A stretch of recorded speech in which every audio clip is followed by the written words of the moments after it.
Hi and welcome back to my channel. So in this video I'm going to be talking about the contribution that was made by the Indian soldiers during the First World War and how we were imperative in the effort of the British in defeating the Germans during that time of 1914 to 1919. I don't know how many of us would know, but 1.3 million Indian soldiers took part in the First World War and over 74,000 of them did not come back home. But history as we know it in our country has forgotten most of these soldiers, sadly. First of all, I have a small video for you which is about a gentleman called Dharwan Singh Negi who died in the year 1950, by the way. He was from the 39th Garhwal Rifles and was the second winner of the Victoria Cross. That is the highest award given in the British Army. So let's watch this video and let's listen to this story, and then we'll talk about the contributions of the Indian soldier during the First World War. Let's watch.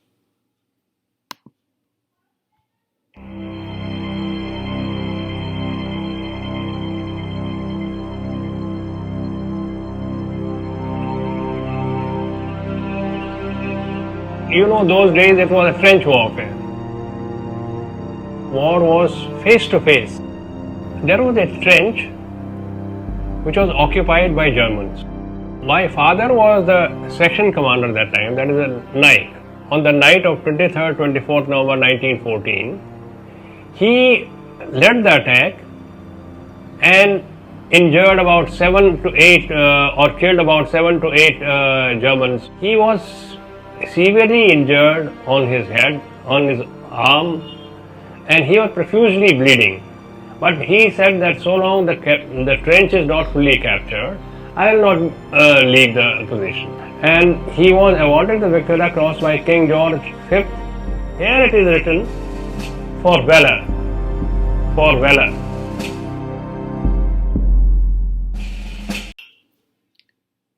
Indeed, interesting. So I wanted to start with a little known fact about the India Gate, which is located in New Delhi and was built in the year 1931 by the British. A lot of people actually visit that on a daily basis, but I don't know how many of them would actually know that this was done by the British to honor the lives of the Indian soldiers who had died in battle during the First World War. It actually has a small inscription written on it which says, "To the dead of the Indian armies who fell and are honored in France and Flanders, Mesopotamia and Persia, East Africa, Gallipoli and elsewhere in Near and the Far East, and in sacred memory also of those whose names are here recorded and who fell in India or in the northeast frontier during the Third Afghan War." It's pretty interesting to know that India contributed actually a very sizable number of troops and contributed many divisions to the European, Mediterranean, Mesopotamian, North African, and East African theaters of war. As always, we would know the role of the Canadians, the New Zealanders, and the Australians is very well known and very well recorded, but alas, that's not the case with the Indian soldier. It was actually the Indians who stopped the first German advance at Ypres during the autumn of the year 1914. At this time, I would like to mention that the British were still training their forces. Nearly 700,000 Indian sepoys, which were junior soldiers, by the way, fought in Mesopotamia against the Ottoman Empire, who was an ally of Germany. Many of them were Muslims who fought against their co-religionists in the defense of the British Empire. This is quite a very less known fact. The British raised men from India. They raised money from India in terms of taxation, in terms of food supplies. They starved Indians, but they fed the soldiers in the front. But in return, the British had actually promised some amount of progressive self-rule. Perhaps if they would have kept their promise, the sacrifices of over 74,000 soldiers would have been remembered a little more. In 1914, the Indian Army was one of the largest volunteer armies in the world after the British. It had about 240,000 men against 247,000 men of the British Army. By November 1918, towards the end of the war, the Indian Army was worth 548,000 soldiers. It is also very, very interesting to know that there were Victoria Cross winners who were Indians.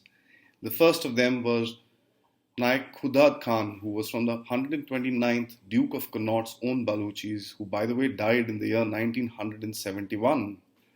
The second, as I mentioned before, was Dharwan Singh Negi, who died in 1950. He was from the 39th Garhwal Rifles. The third was Kulbir Thapa. He died in 1956. He was from the 3rd Gorkha Rifles. The next was Lala. He was from the 41st Dogras. He died in 1927. After that was Shahmad Khan, who was from the 89th Punjabis. He died in the year 1947, just before the independence. Then there was Gobind Singh, who was from the 28th Light Cavalry, who died in the year 1942. Then there was Karan Bahadur Rana from the 3rd Gorkha Rifles. And last there was Badlu Singh from the 14th Jat Lancers, who died in battle in 1918. It is also very interesting to note that Field Marshal Sir Claude Auchinleck, who was the Commander-in-Chief of the Indian Armed Forces during the Second World War, he categorically mentioned that if it wasn't for the Indian Army, the British would not have been able to defeat the Germans. The idea for me to actually start on this particular track is to try and bring in some light on the contributions of the Indian soldier during various battles fought on behalf of the British during the First and the Second World War and during the time of independence as well. And yes, Indian Army did contribute towards the independence. I'd like you to wait, subscribe to my channel, like my videos, and wait for the videos coming up about the contribution of the Indian Army towards the independence. Thanks, and see you again.